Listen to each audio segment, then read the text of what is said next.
That is why we have become the heart of the Midwest because of our waterways and because of Lake Michigan. We at one time were able to connect to all of Canada, all of Mexico, and then to both oceans.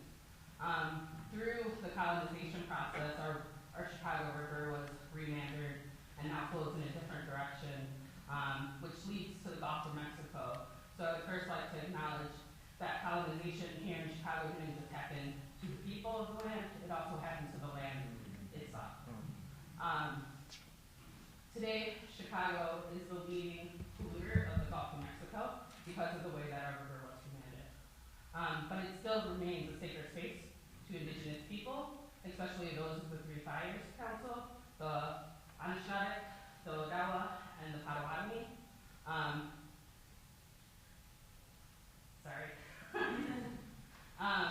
As long as a dozen other different tribes, including the Ho-Chunk, the Miami, and the Wendat. Forced removal here started in the 1700s with the Odawa Nation, which is now in Michigan, and it continued all the way through the Indian Relocation Act of the 1830s, which pushed any Native people who weren't already in reservation lands west of the Mississippi. Today, Chicago and the state of Illinois, though they remain indigenous words from the Anishinaabe language, they have no tribal territories. So we're standing here on unsucceeded land today that is being occupied illegally since Chicago has been urbanized. I would also like to take a moment to recognize that Chicago, though it remains an indigenous name, has a different history than most large cities in our nation, because even though we only learn the colonized history of Chicago starts with a Potawatomi woman and her husband, Gustavo, who is of Black and Haitian descent. So I want to thank you all for coming here. I'm going to I've asked my 16-year-old nephew to share a song with you all today to ground us in this place. And he's going to introduce himself. My name is Adrian Pochel. I'm Western Shipping Cree, Chichango Lakota, Blackfoot, and Santee Sioux. I sing with Shy Nations, I am a part of Shy Nations Youth Council, and I sing with a youth drum called Shiva Madzi, which means new beginning. Yeah.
Yava anui, yava akioloa, yava apeleleu, alele mamala amanu ka amanu kai, ivi polena kau kahoku kau ikamala mai, yava anui, yava akioloa, yava apeleleu, alele mamala amanu ka amanu kai ivi polena kau kahoku kau ikamala mai yava anui yava akiolo yava apeleleu alele mamala amanu ka amanu kai ivi polena kau kahoku kau ikamala mai amamawauna awe uahiti taiti o mataiti awe uahiti taiti o mataiti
I don't know what that was.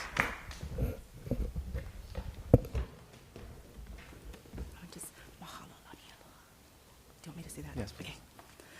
I just wanted to say mahalo, lanialoha, for helping us do our proper protocols, and mahalo to our Hawaiian contingent for helping us also be part of that protocol. Mahalo. That was Leilani Chan. It's so important to start well and know where we started.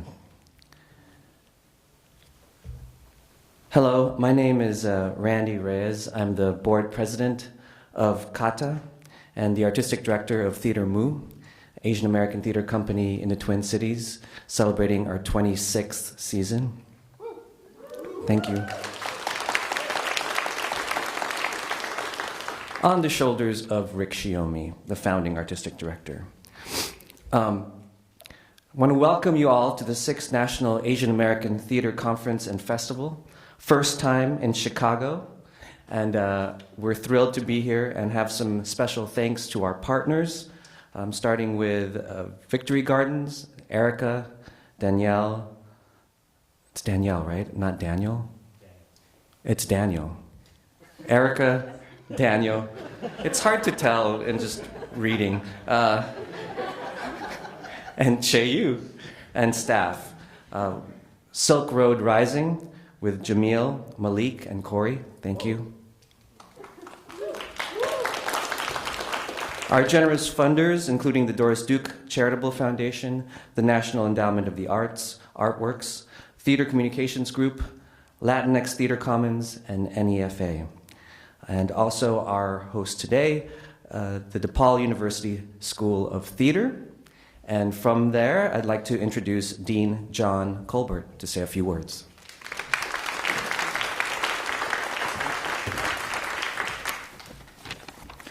Thank you, Randy.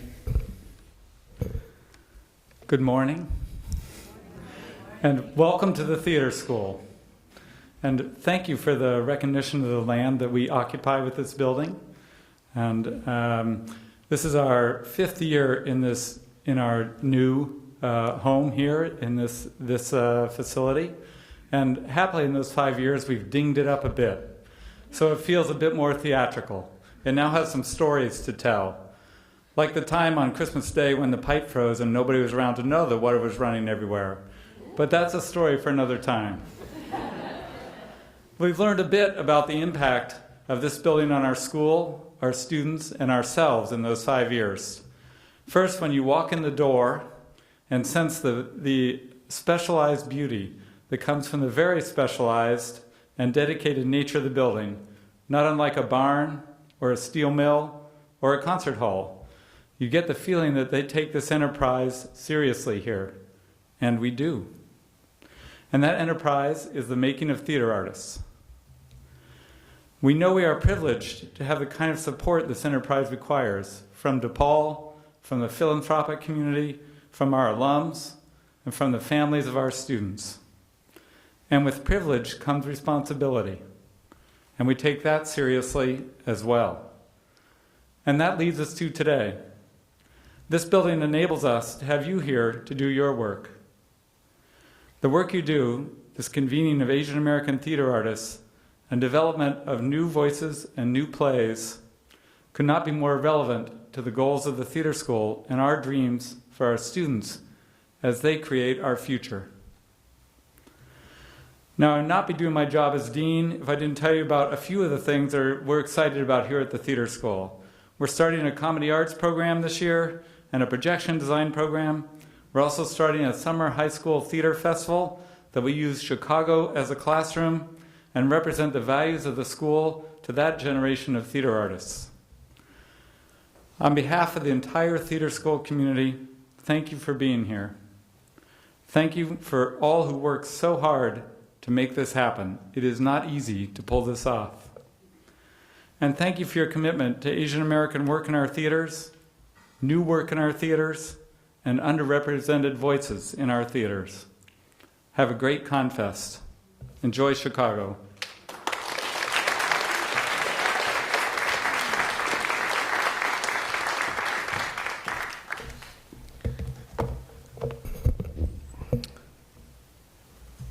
CAATA's mission is to advance the field of Asian American theater through a national network of organizations and artists.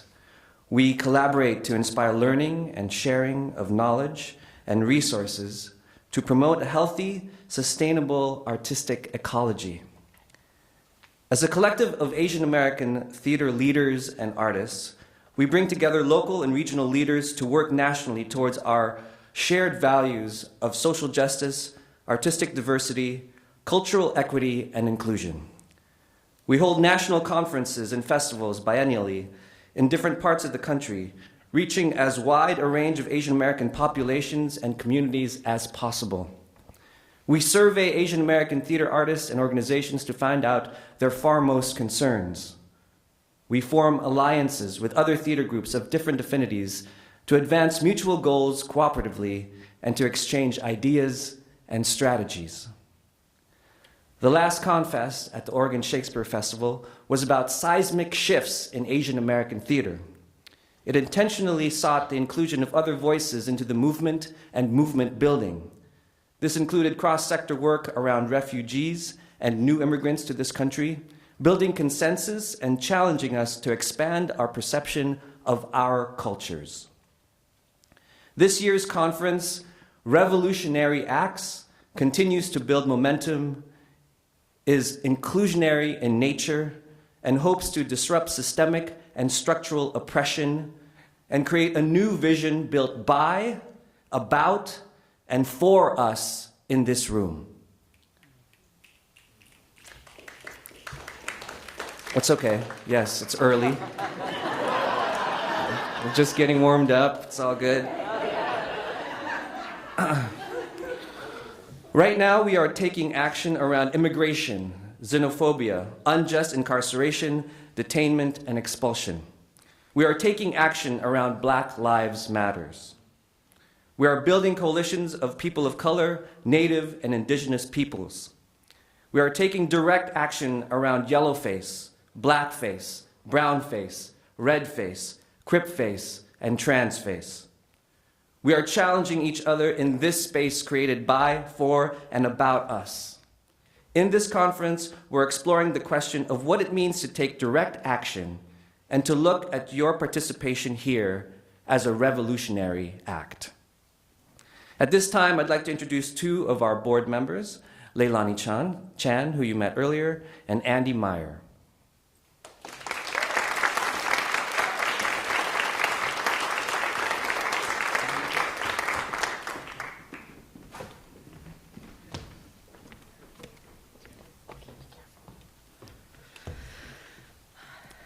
Aloha, aloha kakahiaka, aloha. My name is Leilani Chan. I come from Los Angeles, and I am the Artistic Director of Theater Productions. I'm Andy Meyer, and I was born in Hawaii. I am Native Hawaiian, mixed Native Hawaiian, and I run a small organization called Tradewind Arts in Kansas City, Missouri. And as you know, my first name is Hawaiian, but I actually don't have Native Hawaiian blood. And so on that, before we get started with our keynote, Andy and I want to kind of prep you for the keynote. So if you guys could, a la Larissa Fast Horse inspiration, I'm going to ask you to close your eyes and visualize for a moment. I made this up because visualize, I know that you hear Hawaii and you think about that vacation that you had, or you're gonna have, or you wish one day you could go dream have. It's a lovely, lovely thought. Put that in a box, close the box, wrap it up, tie it with a string, put it on the side. For my Asian American friends here, those of you who have been to Hawaii and had that euphoric experience of finally being in a place where you are in the majority, take that wonderful, pleasant, inspiring, empowering thought, put it in a box, close the box, wrap it up with a string, and put it on the side. I'm here to tell you that our next conversation isn't about any of those lovely memories and thoughts. This is about the people who are of the land in Hawaii who are not in the majority in Hawaii now. And we are here to witness and be blessed by their conversation and their interest in the perpetuation of their culture, their language, and as theater practitioners, as our colleagues. Open your eyes. You want to add anything? Sure. As an artist of Hapa, Native Hawaiian descent, it is very deeply meaningful for me to be able to welcome our artists here today. And when I think back about the history of my family and how colonization affected them. And if you know anything about Hawaiian and indigenous cultures, you know that your name it's your identity. It's part of who you are. It's your roots. It's your trunk. It's your growth. And my family was so colonized that my grandfather had a hard time passing on his Hawaiian heritage in the form of a name to his own children. And so what we're about to talk about, language reclamation, arts participation, self-representation and empowerment, is to me the heart of why we are all here in this room. So I have great pleasure in introducing to you Tamihaile Opua Baker.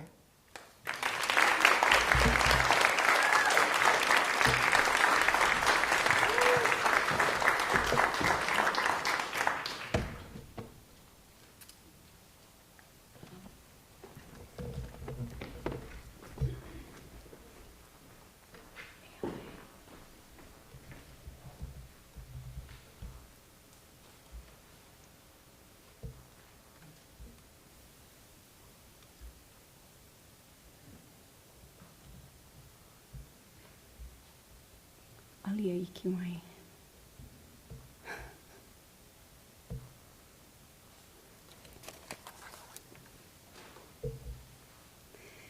Mai kakahiaka nui poni poni, a I ka wehena kai au, a ke au laula hoi, a pualena, a auloa, he olino lino aloha ke ia ia o ko apau. Mai nā kai e walu o ka moana nui o Kanaloa, o ale nui haha o alala keiki, o au au o pailolo, o kahi au, a o ka ie o waho, a o ka ula kahi aloha.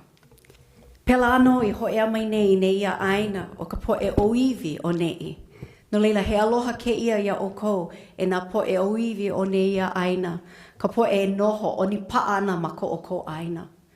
I loko no ke kolonaio I ana. Mai ke la kihi o ka hale a ke ia kihi. Mai ke la kukulu o ka hale a ke ia kukulu. Mai ke la kala a ke ia kala. Mai ke kanaka iki a ke kanaka nui. He aloha nui ke ia o kou. He me ka welina o ke aloha ke ia o kou. Aloha mai kākou. He wahi leo mahalo ke ia. Traveling across the vast seas of Kanaloa, Kalamai, we Kanaka Maoli have come here to share our works, and we are grateful for the inclusion to be at the table with you all and to share our works. I'd like to recognize the indigenous people of this land and the Aina that we congregate on here today, this morning. I also want to express my warm gratitude to those who opened up the space for us today so that we would be comfortable as malihini in your space. So mahalo for that. I also want to mahalo everyone who organized the conference. Special mahalo to those who invited me to come and be able to share the works that we do in Hawaii. I also want to say mahalo and aloha to my fellow Kanaka Maoli in the house. Mahalo for making the journey as well. And for those of you who are living on the continental U.S., oni pa'a, yeah? Malama mau I ka ike kupuna, yeah? Also, aloha to the guests who are here today, yeah? Our esteemed speakers, and as well as each and every one of you who have come to take part in this conference where we get to celebrate revolutionary acts. So aloha kakaiaka kako, aloha.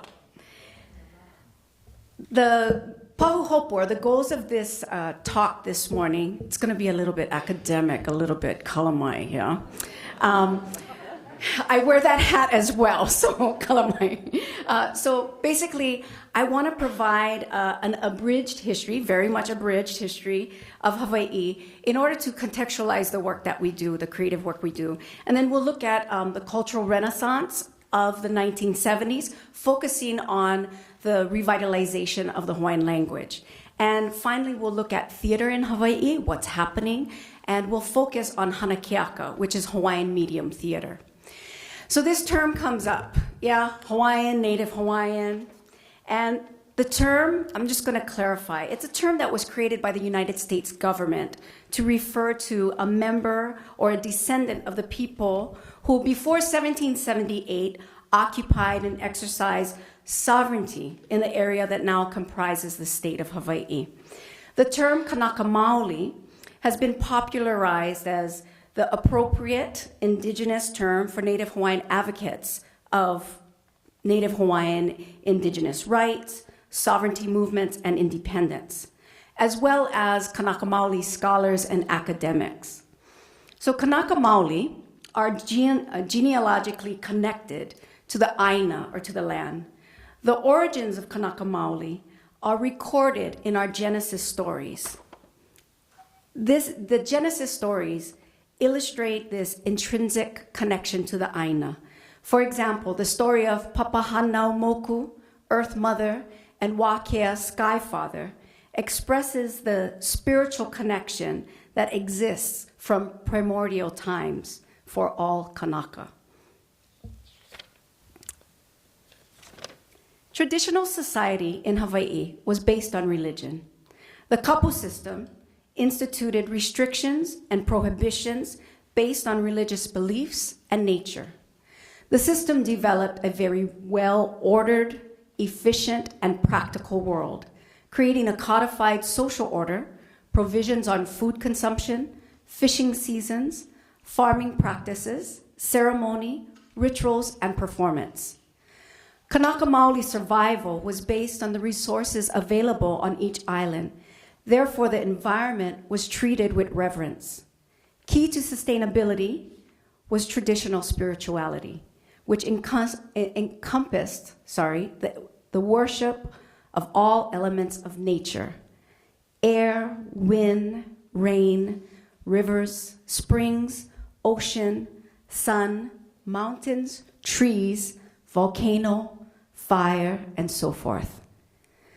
Kanaka Maoli established a complex, sophisticated society with an intricate system of governance, a high sense of political engagement, a heiau or temple complex for ritual practices, emphasizing the spiritual connection to the land and our gods. Exquisite arts, games, crafts, intellectual debate, performances were all produced for seasonal celebrations. Like many indigenous peoples of the Pacific, Kanaka Maoli come from an oral society. Knowledge was fortified, preserved, and perpetuated through the rich legacy of oral tradition. Kanaka Maoli from all walks of life composed poetry regularly, both in the secular world and in the religious or ritual practices. In this thriving oral society, my pigeon is coming out. You guys heard that? Kalamai. I try to be all professional, Manei. Okay, all right. In this thriving oral society, the composition and performance of poetry was a dynamic thread of personal expression that made the tapestry of the Kanaka Maoli world. And then came Captain James Cook. With gifts of sexually transmitted diseases, metals, nails, guns, and so forth. And all jokes aside, it is generally accepted that this initial contact with Cook, beginning in 1778, was the major catalyst for a societal change and the decline of the Kanaka Maoli world. This marks the onset of colonization, as Cook's arrival preempts the subsequent influx of po'ehaole, or foreigners. But our ancestors took care of Cook on Valentine's Day, nonetheless. So while people are celebrating love and new romance, we Kanaka celebrate the death of Captain Cook. Yeah. Please do not get the impression that I'm trying to romanticize traditional Kanaka society, because there was trouble in paradise. Many Kanaka died during King Kamehameha's quest to unite the islands under one kingdom, and those from Kauai, like myself, never conceded. Yeah. And then in King Kamehameha's passing, the kapu system is broken when his wife, the paramount chiefess, Ka'ahumanu, eats with her son Liholiho, their son Liholiho, in public in December of 1819. The struggle to reinstate that kapu would be a source of a massive war, numerous deaths, and even divisions between siblings. In March of 1820, the Protestant missionaries arrived on the shores of Hawaii to spread their message of Christianity. Christian missionaries perceived the ritual dances, the prayers, the chants, incantations of Kanaka Maoli as acts of idolatry and heathenism. Traditional performance and cultural practices that honored a pantheon of gods were likened to dark pagan worship. The missionaries demanded a complete ban of chant and dance as a means to dismantle Kanaka Maoli religious practices. This was coupled with massive efforts to empower the Christian church and ways of white enlightenment. This attempt to overturn traditional Kanaka Maoli performance was motivated by religious supremacy, which was synonymous with political power. To aid their efforts, the missionaries also pushed for a literary society, first translating the Bible and then teaching Kanaka Maoli to read and write. Kanaka Maoli embraced and excelled in the new technology of print. Kaui Keauli, Kamehameha III, proudly declared, He aupuni palapala ko'u, my kingdom is literate. His declaration drove his people to rapidly acquire written literacy. In February 1834, the initial edition of Kalama Hawaii, which I have here, was the first newspaper to be printed west of the Rocky Mountains. Within 2 generations from the establishment of a written language, Hawaii had the highest literacy rate of any country in the world, with over 90% of the population able to read and write. With the establishment of Christian schools and the growth of trading in the islands, the Haole settler community increased across the island chain. Soon, those Haole settlers would enter the political scene, attempting to influence new legislation, policies in the kingdom, and the establishment and development of Western commerce in Hawaii. On January 17, 1893, a committee of 13 white businessmen read a proclamation establishing themselves as the provisional government and seized control over government and crown lands without conveyance, but through revolt. They imprisoned our queen, demanding her to abdicate her throne. Queen Liliuokalani refused to recognize the illegitimate government, submitting her formal protests to the United States in writing. In December 1893, United States President Cleveland addressed the U.S. Congress, stating that the seizure of the Hawaiian Kingdom was a self-proclaimed crime of high treason, led by the likes of Sanford B. Dole, the president of the provisional government. Dole Cannery, anybody been to the maze? Connected to this one very individual, okay? Unfortunately, President Cleveland's request for the restoration of the Queen did not happen, and his withdrawal of the annexation treaty would resurface under a new administration. Contrary to popular belief, Kanaka Maoli did mobilize to oppose the annexation of Hawaii to the United States. Political resistance expanded through the formation of the organization of Hui Kalai Aina and Hui Aloha Aina. These organizations led protests, rallies, meetings, and petitions asserting their rights for self-governance.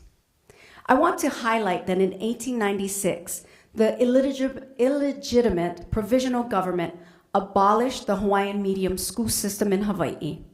They banned the language from being spoken, and in 1898, through the annexation, they seized 1.8 million acres of government and crown lands from the Kingdom of Hawaii. One of our foremost activists of Kanaka Maoli rights and proponents for self-determination, Haunani K. Trask, got it right when she exclaimed, "We are not American! We are not American! We are not American! We will die as Hawaiians! We will never be Americans!" The 1970s was a time of revolution, a time of protests and rallies to create serious change for the status of Kanaka Maoli.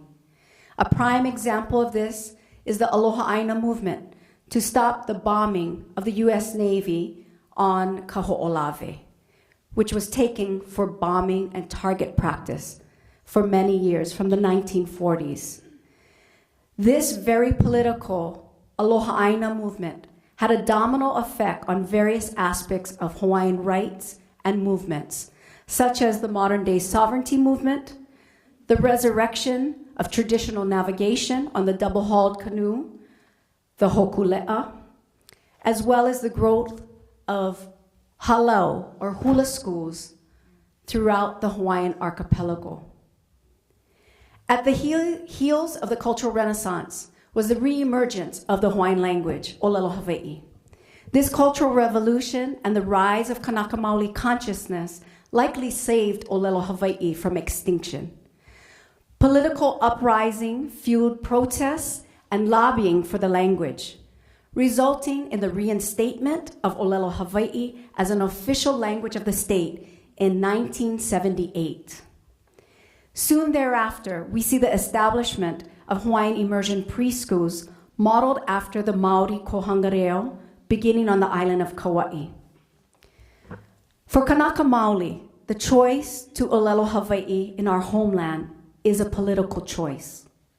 We position ourselves as the native people of our Aina, claiming our sovereignty through speaking our language.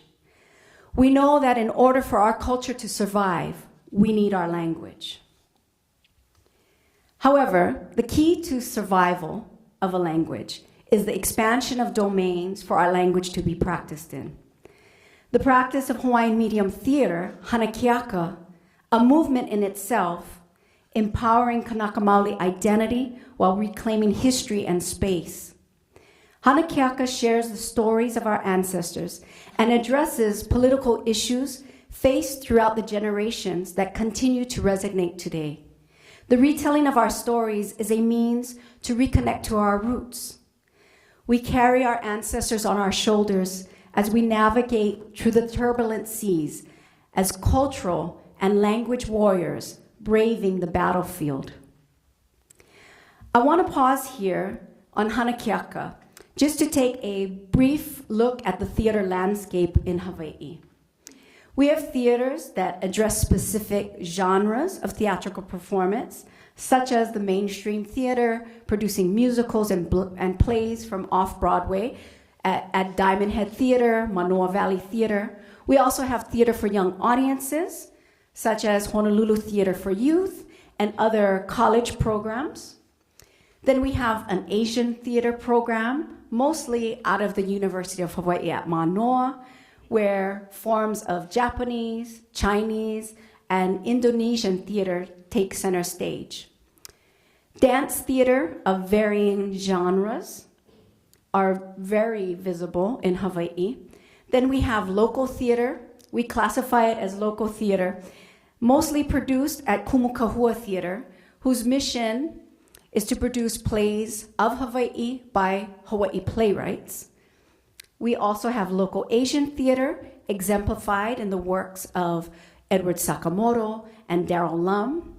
Then there is a movement of ethnic theater, other than Asian, Pacific Islanders in the arts with their Samoan-oriented creative works, or Katipunan with the Filipino language and literature program at the University of Hawaii at Manoa. We have Hawaiian theater and Hanakiaka. Now, there's often crossover of genres, of theater, of artists, of playwrights, directors, who go pretty fluidly with all of these venues that I've mentioned here. Inamona Theater Company's work is a prime example of Hawaiian theater, which is theater of Hawaiian content, written by a Kanaka Maoli playwright, very often featuring Kanaka Maoli actors. Both Hawaiian theater and Hanakiaka share many similar characteristics. Hawaiian theater is predominantly produced in English, however, it includes Olelo Hawaii. I'd be remiss if I wouldn't mention Hanakiaka hula, or hula drama. A distinguished halau hula, halau kekuhi, accounts for 8 generations of kumuhula in their lineage.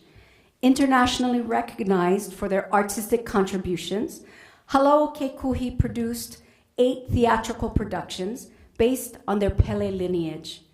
Since 1995, their productions have formalized the genre of Hawaiian dance theater, a form deeply rooted in hula genealogy. Utilizing primarily dance and chant, each performance is a recitation of travels, challenges, and triumphs of an ancestor of theirs or an ancestral hula deity. The term Hanakiaka I'll let you enjoy the photo. I'll take my time on this one. Yeah. Okay. In its current incarnation, Hanakeaka recounts traditional mythologies and historical events, typically classified as mo'olelo. The stories communicated in these Hanakeaka productions are drawn from oral tradition and Hawaiian literary texts, often extracted from the Hawaiian language newspapers published between 1834 through 1948. Sorry, gang, we gotta move forward. Okay. Hanakeaka are based on traditional mo'olelo, depicting ancestors and historical figures as characters in these productions. Frequently, those involved with the productions are genealogically connected to the characters portrayed. This familial connection creates a sense of responsibility and accountability on the part of the cast members, the artistic team, and the playwright to present authentic representations of this mo'olelo adapted for the stage and their ancestors. Hanakeaka also interweaves hanano'eo with dialogue. These traditional performance forms are utilized as dramatic structural devices that create an indigenously Hawaiian aesthetic. The performances utilize Hawaiian language as its medium. The 4 pillars listed here, mo'olelo, ku'auhau, hanano'eo, and olelo Hawaii, constitute the foundation of Hanakeaka. In Hawaiian medium theater, our dialogue is supported by traditional performance forms. Projected here is a list of those forms. This is not exclusively what we use, but this is the foundation for most of what we use. We have pule, oli, which are chants that are not danced to. Yeah, we don't dance to oli, we dance to mele. Ha'a, called hula after the 1800s. Lua, hula ki'i, which is the dance of images done by performers with wooden puppets. Ka'olelo, ha'imo'olelo, and ho'opapa. I'll briefly mention here King David La'amea Kalakaua, a true patron of the arts and a staunch supporter of traditional practices. He is one of our earliest theatrical directors. Kalakaua created and organized multiple performances of dance, chant, puppetry, and tableau performances for both his coronation celebration and his Golden Jubilee. He is our merry monarch. Kanaka Maoli embraced the art of theater, integrating their indigenous genre of performance into a dramatic framework to create Hanakeaka. The traditional performance forms that pre-existed Western contact undeniably created the foundation upon which Hanakeaka was developed, giving birth to an indigenously Hawaiian aesthetic. Here are some examples. In researching the newspapers, I found this production on the far left. In 1880, this is the story of Hi'iaka i Kapoli o Pele. And on the advertisement for the production, you see the different types of hula that were actually performed and the storytelling that took place. The middle article speaks to an opera, a Hawaiian musical opera for Laie Kawai in 1902. And then the advertisement closest to me with the photo of the cast was from 1925. This is the cast of Pele and Lohiau, and this production actually toured to Los Angeles and San Francisco out of Oahu. Laie Kawai is a story that frequently resurfaces as a Hanakeaka. In April of 1893, while Queen Lili'uokalani was imprisoned, this performance was staged across the street from Iolani Palace, where she was held. The themes of this story resonate with the turmoil that Kanaka Maoli and the nation of Hawaii was experiencing in 1893. Perhaps this theatrical performance was an actual political protest by Kanaka Maoli to retell this story of a woman who is stripped of her power and her status, eventually to be restored by the gods. I wonder if this performance was actually done for our beloved queen. Was this Kanaka Maoli theater group sending her a message to their performance of their hopes for her reinstatement? Kahalau Hanakiaka has led the way since 1995 for this modern form of Hawaiian medium theater. Our work has contributed to the Hawaiian language revitalization movement through performances for the immersion school children and the creation of curriculum around these performances. Since its inception, Kahalau Hanakiaka has committed to touring our productions to schools across the Hawaiian archipelago. Through travel grants and funding, we've created access for these mo'olelo, these stories, and the experience of Hawaiian medium theater to more rural Hawaiian communities. The halau was officially established in 1996, shortly after the premiere of our first production in December 1995. This first production, featured here in this picture, is an actual picture of the one that this performance was for. The production was called Kalui Ko'olau Ke Ka'e'a o Na Pali Kalalau, and it told the life story of Pi'ilani, the woman featured here, and her husband, Ko'olau, who was one of the many Kanaka Maoli stricken with leprosy in 1892. Leprosy was an awful disease that claimed the lives of many Kanaka Maoli in the 19th century. The story goes, Ko'olau and his wife Pi'ilani refused to be forced separation as deemed by the provisional government to keep those who contracted the disease away from the general population. With their child, who had also contracted the disease, the couple fled to Kalalau Valley for refuge. This one-act play shared the last years of Ko'olau's life, depicting his courage to resist the Haole provisional government and to fight for what he believed in, ohana, family, and aloha, unconditional love. Pi'ilani was a lone survivor who was the lone survivor of the tragic deaths of her son, Kale Manu, who died at the age of 9, and her husband, Kalui Ko'olau. After burying both of them, she returned to Kekaha, their homeland, only to be arrested by the provisional government for harboring a fugitive.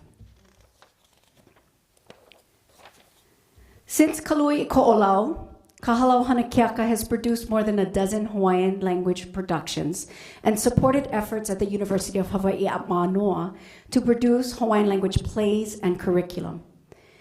The value of Hanakiaka is in the retelling of our stories, which present traditional knowledge, practices, beliefs, and lessons to a new generation of Kanaka Maoli, confirming that 1, we have our own stories to tell.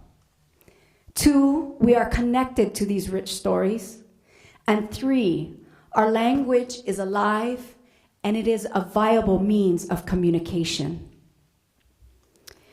Besides providing opportunity to be entertained in the medium of Hawaiian language, Kahalau Hanakiaka holds steadfast to intergenerational knowledge transmission, ancestral knowledge, cultural practices, and the socialization of our people. Each production has been a means to honor our kupuna, our elders, to perpetuate Olelo Hawaii while raising the level of language fluency in the community, and to empower Kanaka Maoli identity. This list is representative of those things in life that are awakened by each production that we do. I'll talk about the most recent achievement of the advancement of the teaching and practice of Hanakiaka, which has been the institutionalization of Hanakeaka at the University of Hawaii at Manoa. In the fall of 2014, the Department of Theater and Dance established the new Hawaiian Theater program, inclusive of a graduate degree, not a D, sorry, a graduate degree, a Master's of Fine Arts in Hawaiian Theater. And to my knowledge, this degree program is the only Indigenous graduate degree of its kind in the world. Mahalo. You won't be able to see this, so sorry. Program coursework includes the history of theater in Hawaii, the study and analysis of Indigenous Hawaiian theater, and training in both traditional and contemporary Hawaiian performance forms. Students now have the opportunity to learn the art form of Hanakeaka and participate in original Hawaiian medium productions. These productions represent and honor the language, traditions, history, and values of the Hawaiian community. 2 Hanakeaka have been produced since the establishment of the program. Laie Kawai in 2015, and most recently, Na Kawahi'iaka in 2017. The inaugural main stage production, Laie Kawai, featured here, played to sold-out audiences on Oahu, and then toured to neighbor islands, the neighbor islands of Kauai, Molokai, and Hawaii.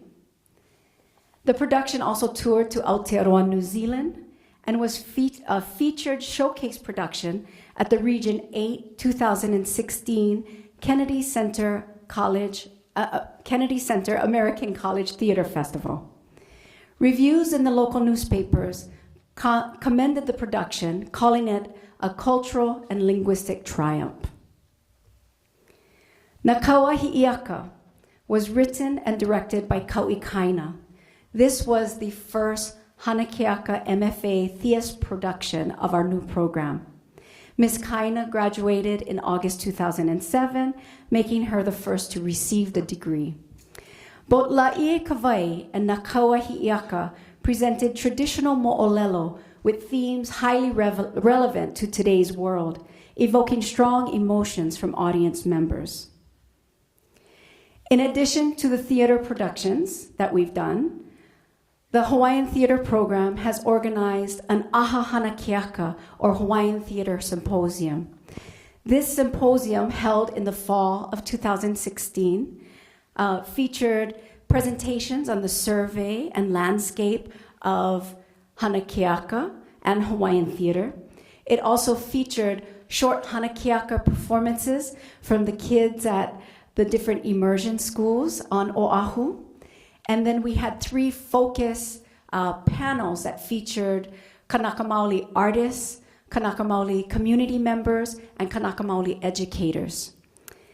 We finished the day with a community dialogue on the future of Hanakeaka, talking strategically about what we need to do to further the movement. We also concluded the evening with the 20-year anniversary celebration and reunion to commemorate the establishment of Kahalau Hanakeaka. I'd like to mention that both Laie Kawai and Na Kawahi'iaka are available online, and thanks to OEV Television for documenting the productions and doing the post-production editing. Anyone can access these productions at any time in your leisure. Just go ahead and Google Hanakeaka OEV Television, or actually go to their website. You can view these videos with or without English subtitles as well. Here is a preview of Laie Kawai.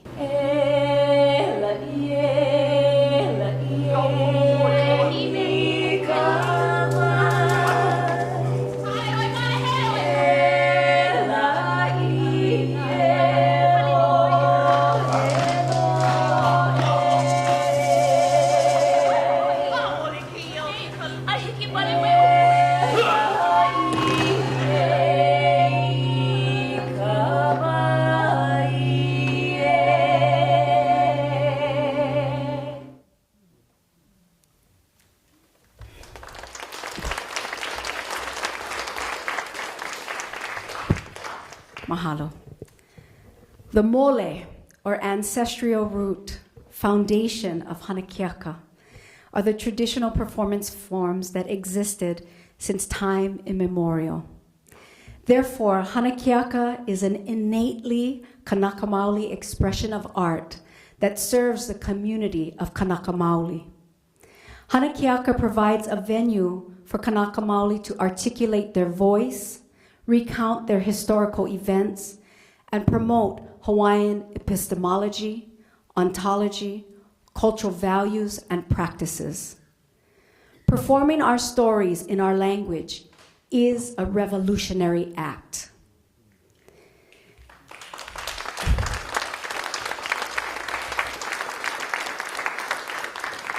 This act empowers Kanaka Maoli identity, elevates our people, and awakens Kanaka Maoli consciousness for generations to come, which is the reason why we do our work. E ola mau ka olelo Hawaii. Mahalo.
Ua malama.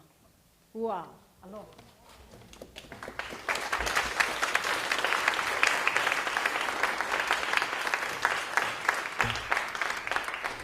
So Andy and I are going to just introduce the next panel, if we can hold back the tears.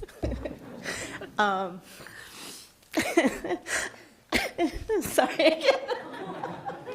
Go ahead, you first. Thanks. So our next panel is going to be a continuation of the discussion about the various forms of Hawaiian theater. And to moderate it, we have the one and only Sammy Acuna, aka Coco Chandelier. An incredible theater artist, as you can imagine, who has taught and been a role model for many of us. Coco Chandelier. Come on down, Coco. Sitting next to Coco, we have Christopher Morgan, who's the festival artist who has brought his show Pohaku. And with great appreciation, because he's stepping out of tech so he can participate in this conversation. So he ran right over here from Victory Gardens. And then we also have Moses, who of Inamoa, who many of us saw last night with Kinolau. And of course, our keynote speaker, Kumu Haile Opua Baker. And again, we're setting this up as more of a fishbowl conversation because we really wanted to witness a conversation between all of these four Native Hawaiian artists And we're not going to open up to conversations because we want to hear what they have to say to each other, giving us the great privilege to hear their conversation. And we will be around, they will be around, so if you have burning questions, you can ask them later, but we're here to witness their conversation. Mahalo. And I'll give you 5 minutes, Coco, when it's 5 minutes to the end. To strip or to do the start? I only need 2 minutes. We only need 2 minutes. You have bingo later, honey. It's okay. Aloha, everyone, and I'd like to say thank you to our Native representation that came and welcomed us. Mahalo. Also to the Dean of the school, thank you for creating this safe space for us to explore and challenge and question. And also standing on the back of our ancestors, our kupuna, and all of our teachers. Without our teachers, we could not provide the work that we are sharing. But most importantly, the stories. It's the stories that we share amongst each other. Those stories, they have so many cross-contamination with all of us Native people, brown people, people of color, Asians, Kanaka Maoli. There's so many of those stories that we connect with on so many levels. So to our playwrights, to our performers, our actors, our dancers, please keep the thriving of our stories alive, because that's why we're here. It's theater, it's dance. So let's start with our panel. So we're just gonna have, so it's very open, it's very relaxed, so if you wanna fart or whatever, don't be ashamed. We're kind of in a very open and safe space. So if you before we start, everyone stand up, please. We're just gonna stretch, so you can stretch. We got through the academic protocols of Hana Keaka, and we're gonna enjoy the rest of the week and have so much fun with each other. And just look to either side of yourself, and if you see someone, just say aloha or hello or hola or jambo or whatever, and then look to the other side and say the same. Say hi. Because you might not see this person later, or you might be in a scene with them. Who knows? Okay, so we can sit down now. Thank you.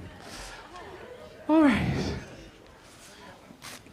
Okay, so we're going to start with Christopher K. Morgan. We just met like 2 minutes ago. So, so we're going to have... this is just some notes I have. In May 2000 of last year, he was named the executive director of Dance Place. Yes, a 37-year-old institution in Washington, D.C. Thank you, thank you, thank you. But now we're going to get to the nitty-gritties. So I like to ask my panelists before we engage them, just so we know a little history about them, and this is just about food. Food always connects us in some way. We all have that, and we all share that. Christopher's favorite type of food to eat is, okay, take a wild guess, it's a starch. Rice! Rice. So the youngest of 8 children in his family, his responsibility was to cook the rice every night. And that is a very big responsibility, as we know, because everyone has to eat rice with their meal. And if you're not eating a meal, you're eating rice. So, a favorite smell of his is pikake. His mom grew it in California for them as children. So that smell of pikake, if you know what that smell is, it's a beautiful, rich smell. And that's a little bit about Christopher. We're going to move off to Moses Goods. Aloha, Moses. We're going to go backwards. His favorite type of food was his dad's barbecue. Only his sister can make that barbecue now. Yeah. Make her do all the work. Yes. So bring your rice, have your sister bring the barbecue. So, but you're perpetuating theater, so, and the stories. His favorite drink or inu is dirty gin martini, a beef eater gin. We didn't get to ask you what your favorite drink was. I like them all. It just depends on the day and the time. So wet always. Wet and moist always. Moses' favorite, or a smell that takes him back, is small engine exhaust. So his dad would, it would remind him of his dad because every summer he would work with him on cars and mechanics and stuff like that. Lawn maintenance, Lawnmowers and stuff. So that smell of small engine exhaust. Moses studied at the University of Hawaii at Manoa. He's currently an independent theater artist, actor, and playwright. Thank you, Moses. Welcome. And next we move on to Kumu Haleopua Baker. And her favorite food is luau, or just the taro leaf. It's just the leaf of the taro, if you know what the taro leaf is. And kulolo. It's a native Hawaiian dish. It's not my favorite dish, but that thing always made me itchy. Because I always had to prepare that, and it makes you itchy when you gotta make that. God, fun it. Okay. My pigeon is coming out, so it's okay. Her favorite drink or inu is vai, or water.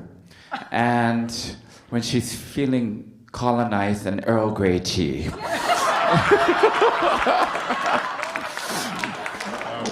That's her favorite drinks. Her favorite smell is the smell of coconut. It reminds her of her childhood making haupia, which is another Hawaiian sweet delicacy, with her grandmother. I like haupia. You don't get too itchy making that one, so. She is the associate professor and director of Hawaiian theater and playwriting at the University of Hawaii at Manoa. Thank you, Kumu. So just a little history of myself, just so you know, I will always be a student of Kumu Haleopua Baker. I'm graduated with a master's degree in Asian theater. Kalamai, everyone on this side. But my foundation was theater dance. My teacher always said that dance is the #1 theater before any other theater. And I feel that's true for a lot of Asian theater, because dance is the way that we transcribed our stories. Korean hula, Jingju, Chinese opera, it was always theater of the dance. Our friends that came to Hawaii a couple years ago, they shared their movement with us. And so I always believe dance is my foundation for theater, as it is for all of us in some art form. And I am currently in the continental US exploring. I had no idea about this conference existing. So it's an honor and privilege to be here and be welcomed into your play space. Thank you so much. It brings me back to why I miss theater so much. And I am an example of myself, which is Coco Chandelier, who still performs in the continental US, because she makes more money than she does in traditional theater. And so come to my shameless promotion show tonight, which is actually a fundraiser for CAATA. We like to offer our mahalos and thanks for CAATA and the board and everyone for inviting us, Leilani especially, that reached out a few months ago, and I was like, CAATA, what is that? Never heard of it. So thank you so much, everyone, for being here and sharing the stories last night. Beautiful, so engaging, so much connectivity, so much love, so much drama. Thank you for kicking off the festival for us. And is that my friend Munchkin? You look like my friend. And we also have another university student alumni here from Hawaii, so it's so nice to see you. Yeah. Okay, so we are going to open up the panel. So let's talk. I'm going vala'au. Vala'au. Okay, what you guys like talk about? Now we're just going to talk. Okay, so you folks want to share something that you're like currently that's in your field, what you're doing like right now, like right here and right now.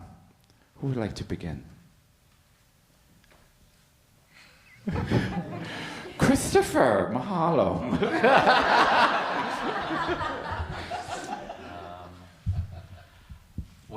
I feel very honored to be able to share my work during this conference with all of you. Tomorrow night and Thursday, you'll see this work that in some ways I'm surprised I'm still doing. It premiered in 2016. It had its foundations with research and dreams that I were given by my ancestors in 2009. And so it's been a really long journey with this work, Pohaku.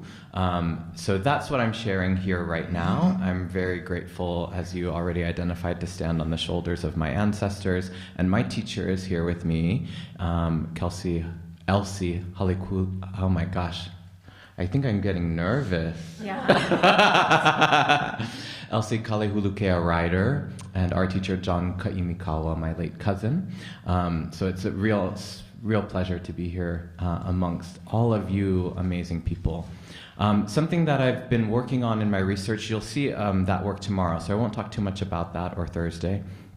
But I've been really trying to think about next steps. What is the next big project for me? And I'm very curious about the intersection between appropriation and appropriate sharing. Because I don't want my culture to live in isolation, and I grew up away from my culture. I grew up on the continent in Southern California, grew up with a strong presence of Hawaii, Hawaiiana, Hawaiian culture, hula, in my life through my family.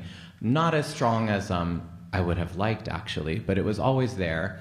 And so now, as I've integrated that into my work, which has mostly been in Western-influenced modern dance, I'm really curious about how to find the ways, especially in places that are far from my homeland, to appropriately share and get people involved and invested in feeling that heart connection that I think so many people are attracted to in our beautiful, beautiful cultures, but in a way that is still respectful and honoring of that culture and has the right sense of intention behind it. And it's a really slippery slope, as you all know very, very well. But that's something that I'm trying to figure out. So the next work that I've started to develop is called Native Intelligence, Innate Intelligence, and looking at the subtle difference between those two words, native and innate, and where they overlap and reside within us, both universally and then uniquely as indigenous peoples.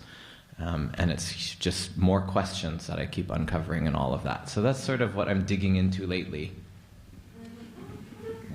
Oh, dig away. Uncover the earth. Moses. My turn? Hi.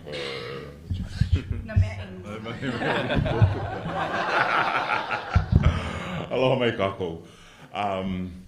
I guess what I'm working on right now, I'm always working on about 3 or 4 different projects, but one of the big ones I'm working on is entitled Paniolo. And Paniolo will tell the story of the Hawaiian cowboys, which many people have no idea existed. But before there were the cowboys of the West, and that we see in the Westerns, there were these group of amazing individuals called the vaqueros, and they came to Hawaii to teach Hawaiians how to rope wild cattle that were introduced a number of years before.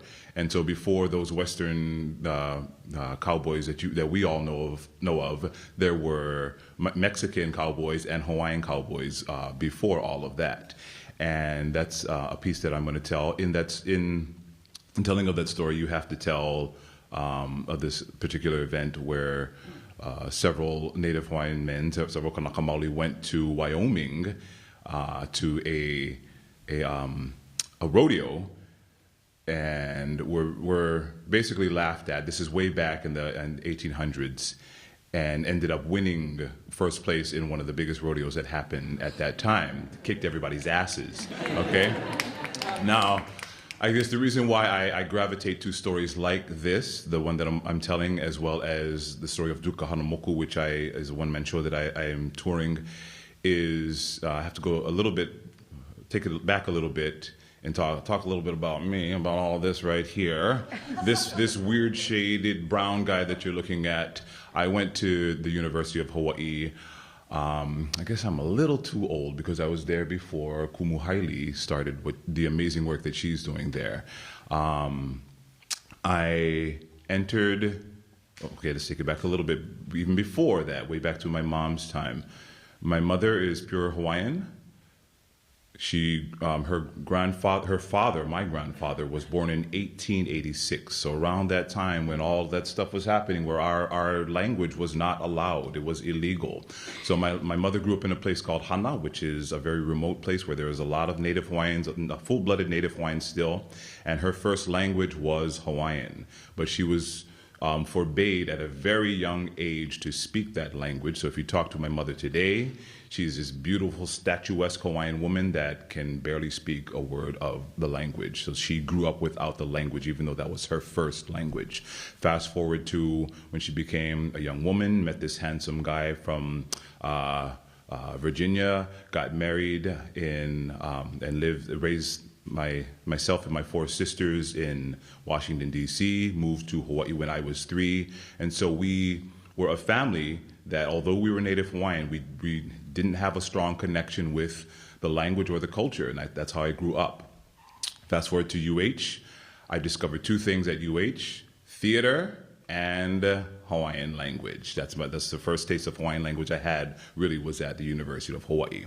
And I excelled in theater. And then I was done with the theater program and I was out in the world. I'm like, oh, great, what now for this weird shaded brown guy that's pretty good in theater and wants to have a career in acting? What is there for me? There's nothing, right? There was no, there's wonderful roles I could go out for in Shakespeare and all of this and that, and I love doing those things, but really there's nothing that is there for me, for a person who is exploring his identity as this brown person that wants to connect with the language, wants to connect with culture.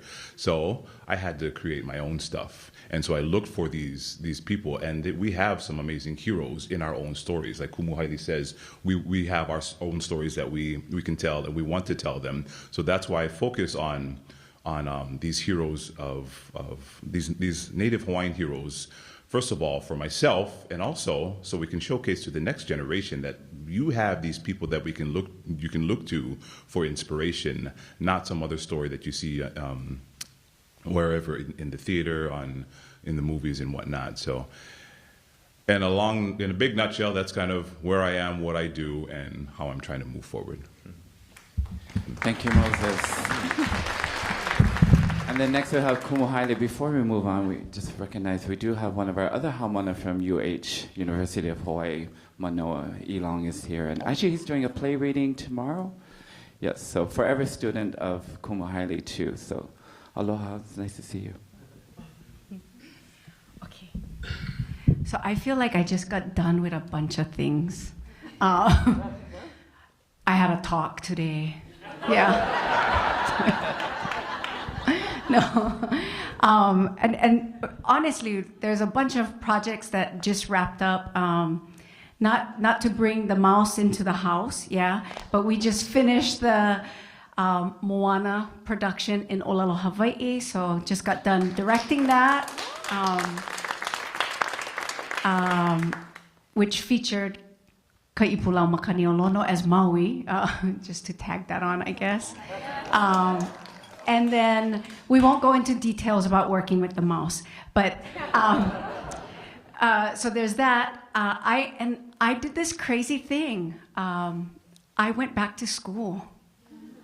It's crazy. So, at 40, I decided to go back and do a doctorate. So I am finishing that up right now, my doctoral thesis, which documents Hanakeaka, and that hopefully will conclude in February. Hopefully I'll be, dean doctor, I don't know, like Dumbledore or something, whatever it's, dean, whatever, however that works. So it was weird after getting my tenure at the University of Hawaii at Manoa, I said, I wouldn't mind maybe being a doctor. There was a lot of, colleagues in my department who tried to really divide those of us with MFAs and PhDs.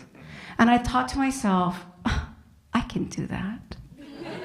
Yeah, I can be a practitioner and be real and apply the knowledge. And I can also go ahead and write the scholarly work and be this academic. So another motivator behind that was the fact that there is nothing really written except for in the newspapers. There's no real critical analysis about the work that our kupuna did. So that kind of drove me. And then also the need for a text for the courses that I created that I'm teaching. So also often I'm like giving them handouts of talks I've done or whatever. And I said, hey, it would be nice to have a book. So that is something that's in the works as well. And then I have syllabi to create for next week because we start the semester. So there's those kinds of things. Also supporting my the next MFA in Hawaiian Theater, Akea Kahikina. His production should come up in 2020. And in 2019, fall of 2019, we have our next main stage production. So like Laie Kawai, this will be the second one. And just one little note about Laie Kawai. That production was the first time anything Hawaiian ever took place, ever transpired on that stage of Kennedy Theater. And like Moses mentioned, because we're students that came out of this program. Yeah, came out of the program at Kennedy Theater. There was never a role for us. Never a role for us. So that's also important for us to be writing our stories so that, the next generation or our colleagues, our mamo, have something to audition for. Yeah? And we're not just put in the ensemble, or we're not constantly an understudy for a white role. Yeah? Because I did the whole Haole thing, yeah? I did the Shakespeare thing, because that was the thing to do, and it was always disconnected, yeah? But, that was the training. So you come through the program, you do that training, you can do UNESCO, you can do Sheridan, you can do all this white stuff, yeah, the Haole stuff, but then there's still something empty here. And so, like a gathering like this, I'm preaching to the choir. But, that's what it's about, and that's been the motivation. So, that's kind of what's going on. I'm writing the next production for Main Stage, and can't release any information yet about the theme because there's been all these different things coming, and I feel like our kupuna, they're really interesting. Our ancestors, they're so interesting. They leave crumbs on a bread trail. Yeah? And you follow those crumbs. And then sometimes in a dream, something comes. And then you go, oh, that's why that piece of bagel was there. Yeah. And then we're able to thread it together like a lei. And when that threading comes together, we have our work. So, yeah, mahalo. Mahalo, mahalo. Mahalo kumu. The next question I have for you folks is, what is most important to you in your work? What is the takeaway for either yourself or for the audience?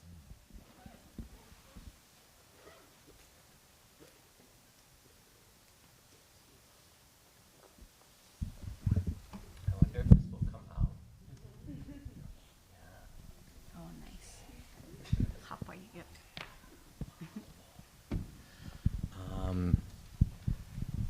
Something that's important to me is, I think of three things. One is inspired by something you just said, which is about a lack of critical discourse, informed critical discourse.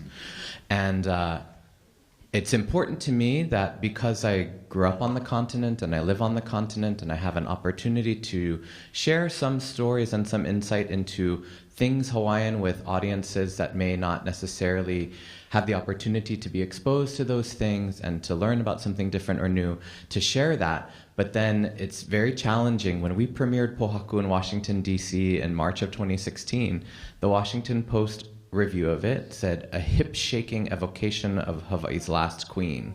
And I was like, really? You had to talk about the hips of all the things. And then a whole paragraph was dedicated to how the writer, after having seen 3 things about our last queen, still could not pronounce her name. They dedicated a paragraph, not even talking about the work yet. And it was so offensive, as you know. So I think how to foster critical discourse that's informed, or just hopefully have people engaged in mindful conversation if they aren't informed.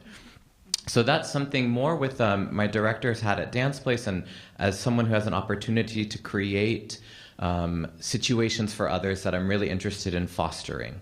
But from my own work, that work was very challenging to make because I think I was commissioned by my ancestors to make something that told a story to people who didn't know our story. However, it's also been viewed by Hawaiians a lot. It's been performed on 3 of the islands in 5 different venues over the past couple of years. And so we had to create something that was still hopefully meaningful and it provided a connection to Kanaka Maoli and still then reach people that didn't know anything about our people and our history. So I hope that an audience can leave with an opportunity to see themselves reflected, whether they are Hawaiian or not. And then for myself, the biggest journey, when I first met Moses, it was on the research for this. Back then, he was working at the Bishop Museum still. He gave me and some of my collaborators from the continent a beautiful tour of the museum. And then we sat in his office with one of the musicians that you'll see in here on Wednesday and Thursday, and he shared all these Hawaiian instruments that were hidden in this office with us. It was really beautiful and meaningful, especially when I think back now how I've known you all these years in different ways. But I met so much resistance, not from him, but from other people in the early stages of the research of this work, other Hawaiians who were skeptical of my intentions. Understandably so, given all that's happened to us as a people, very understandably so. However, how to toe the line between what I am reflecting of my people and then maybe providing my slightly different insight. So with that, what I have to take away from myself is making sure that I'm being honest. And sometimes that might mean that I meet with some disapproval from all kinds of different people. But if I've done my due diligence and I can sit with it in my own heart, then that's okay. And that was really hard to get to, right, Kumu? We had to work and sweat and cry a lot over all of this. But then we got to that place, and that's what's important for me in leaving the work for myself.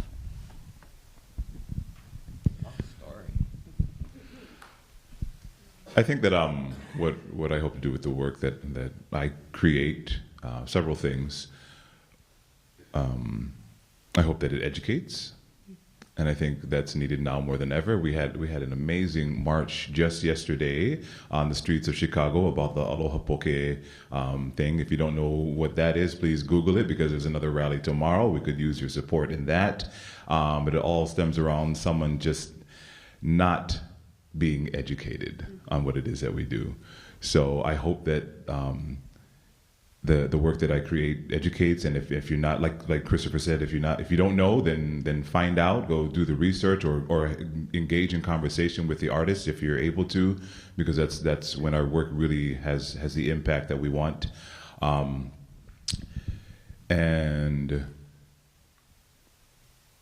also the work that I create, I hope that it inspires people to continue to explore their identity, because that's what I'm still doing when I'm creating my work. And people that are familiar with the stories that I put on stage, I hope that we're able to engage in conversations about the work that I do and question each other. Like last night, if you saw one of the pieces that I wrote, we took one of our akua, one of our deities, the Hina, who's called the goddess of the moon, and I made her into a rock star. And I hope that other Hawaiians feel comfortable enough to come to me and talk about, okay, why'd you do that? Why'd you tell that story the way that you told it? Because in Hawaii, of the mo'olelo that we have, we have 8 different islands. And we have many different ahupua'a, many different moku on the different islands, and so there are many different versions of one story. And what I have to tell myself when I'm creating these pieces is that you're going to piss somebody off because somebody from Molokai knows a different version of the story, and you're going to tell it in a way you can't please everyone. And I think that's okay, but I think what needs to happen is we all need to come together and talk with each other and have this conversation between each other. You have on stage right here three Hawaiians that we're all involved in performance and theater and dance, but we're in different places, I think. And I think it's important for us to continue to have these conversations. And I hope that the work that I create sparks and, just a conversation between both us as Native Hawaiians and those viewing the work that I put on stage. That's all I got to say. This one long enough, yeah. Okay. So I kind of want to say diddle. Yeah, to keep it short, diddle. Absolutely educate, entertain. Because I think part in entertainment, we can educate and we don't have to knock people over the head. Yeah. And actually, when someone feels elevated and enlightened in the form of entertainment, they actually take away more. If you're enjoying it, you take away more. You like the class, you're going to learn so much more about it, right? Same thing with a performance. So that the awareness that we actually exist, that's kind of a big one. Actually, Olelo Hawaii exists. Yeah, Kanaka Maoli exists. So that's one thing, putting us on the map. And definitely the language. That's also one of the primary goals of the work that we do. But inspiring our fellow Kanaka and our fellow sisters and brothers of other nations, of other indigenous backgrounds. That's core to the work that we do. Because at some point, we're all able to collectively plug in. We plug in to this understanding of what is pono, what is righteous or right for our people, our stories being told. And so we share that as theater artists, as indigenous peoples. And I think to continue to foster that is also one of the goals of the work. And I just want to look back this way and say, I would love to do a show with the three of you. I would love to create something. This would be awesome. A dream team of sorts. Yeah. Okay. Sorry, I had to do that. I'm getting all excited sitting over here. Okay. All right, so we just have a few more minutes left. So if you could leave a message for the entire conference, just one sentence, or if you had one dream, like you had $1 million, what would those three things that you could do with that to promote this conference, this work that we do, and just, Can the next one be in Hawaii? Yeah. And I say that for partly a selfish reason, is that we're the Hawaiian theater, Hanakeaka. What we're doing as Hawaiians it's pretty new, and I would love to just get a few more resources to help us build what it is that we're already building. So if we have the next one in Hawaii, I think it'll be mutually beneficial to all of us. So, CAATA, thank you. We'll start the fundraising tonight at the Drag Bingo. It might not be a round trip ticket, but you can at least get there.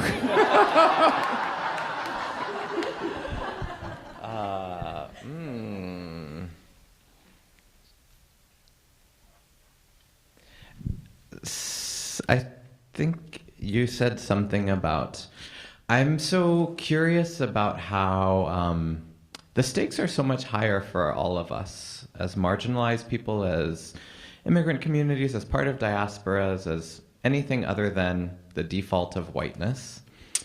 You can have one really good hit show, and then everyone looks at the second one with a exponentially more critical eye. Yeah, I mean, everyone's looking for the second slump, right, for anybody, but it's just exponentially more critical. So if I had infinite resources, it would be to create the space where we can have artistic failure, because that's so important to grow as artists.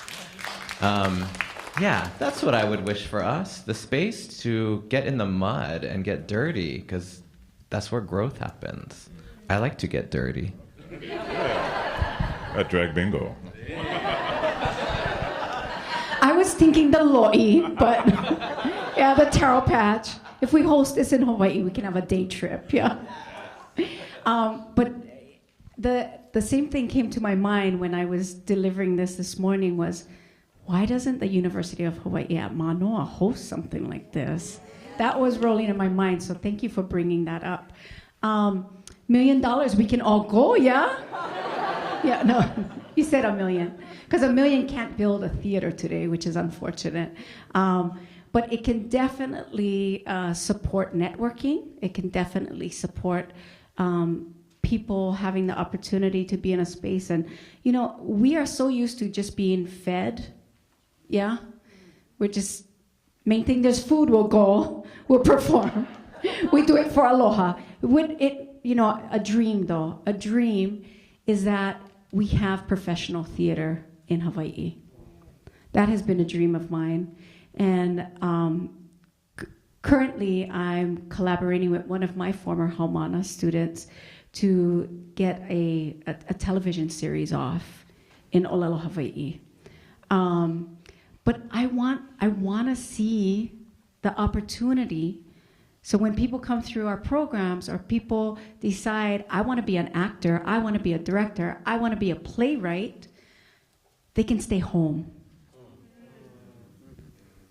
Moses brought this up about, you know, wanting to do theater and not having those opportunities at home. So I hope in some way that we can build a foundation for that we can build professional theater, and, you know, maybe not adhere to the Screen Actors Guild and make our own union. Yeah? Why can't we have our own union? I think we can. Yeah, where we create the paradigm and we create the scale and all of those questions, all of those logistics in having a union. So those are bigger visions, bigger ideas. Yeah. But mahalo again, mahalo for inviting us to be at the table, to have this opportunity to discuss with you and to share with you. It means a lot. It really means a lot to be here. So I'm sure I'm speaking for all of us who made the journey over Nakai e Walu, yeah, our 8 C's. Mahalo.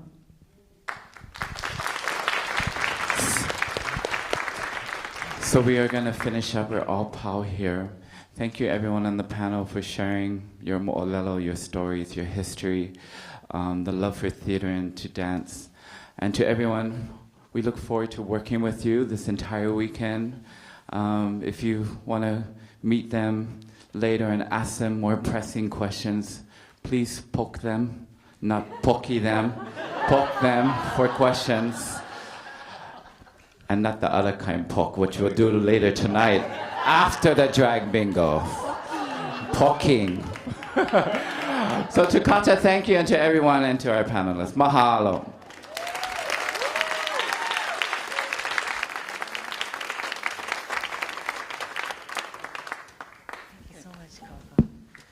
Hi, everyone. Thank you so much again to Coco Chandelier, Christopher, Moses, and Tammy. Thank you. One more round of applause, please. Oh. It's been already a great opening last night and today at this plenary. I am with Joan Osato. We are the co-chair of the steering committee. Yes.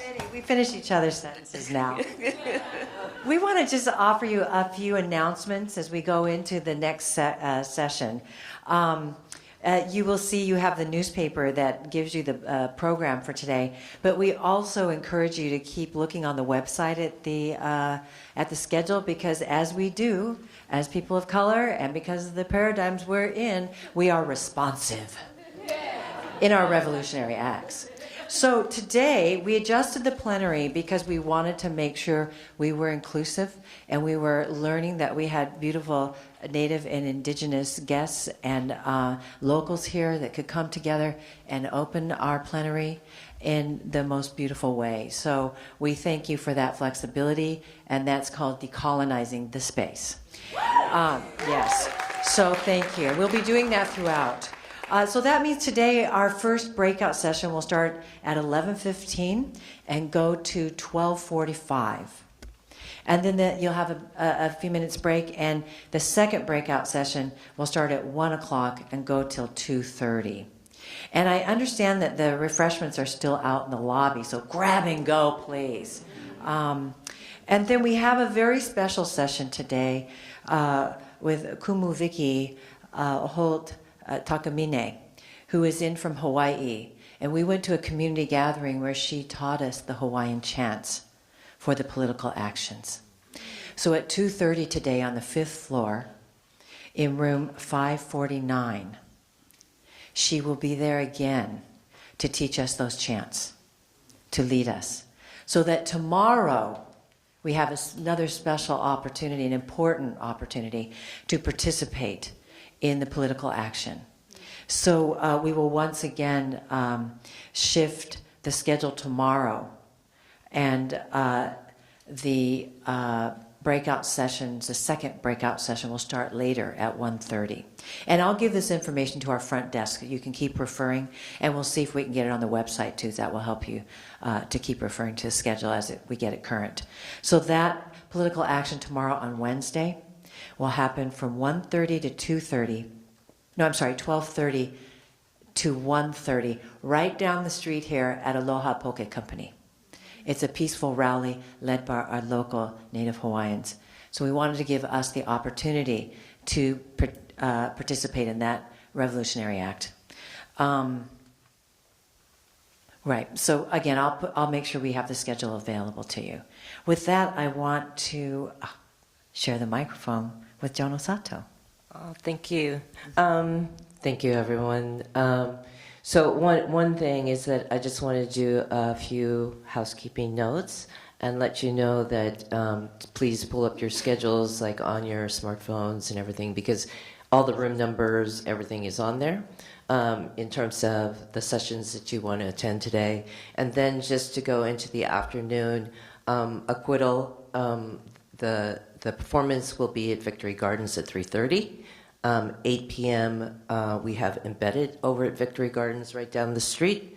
And then at 9:30, of course, with the lovely Coco Chandelier, we have Drag Bingo.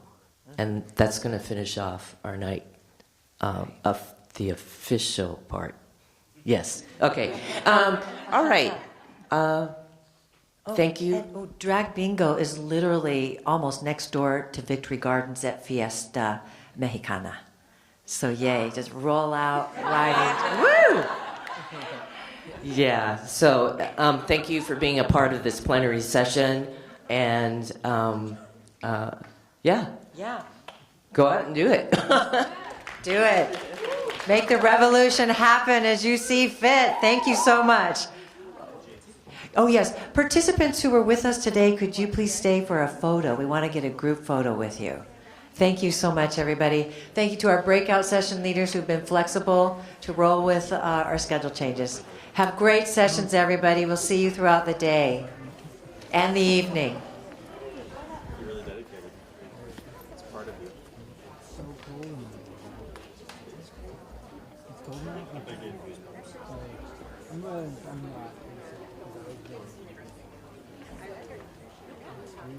It feels like I'm sick, but no one's all We have sound.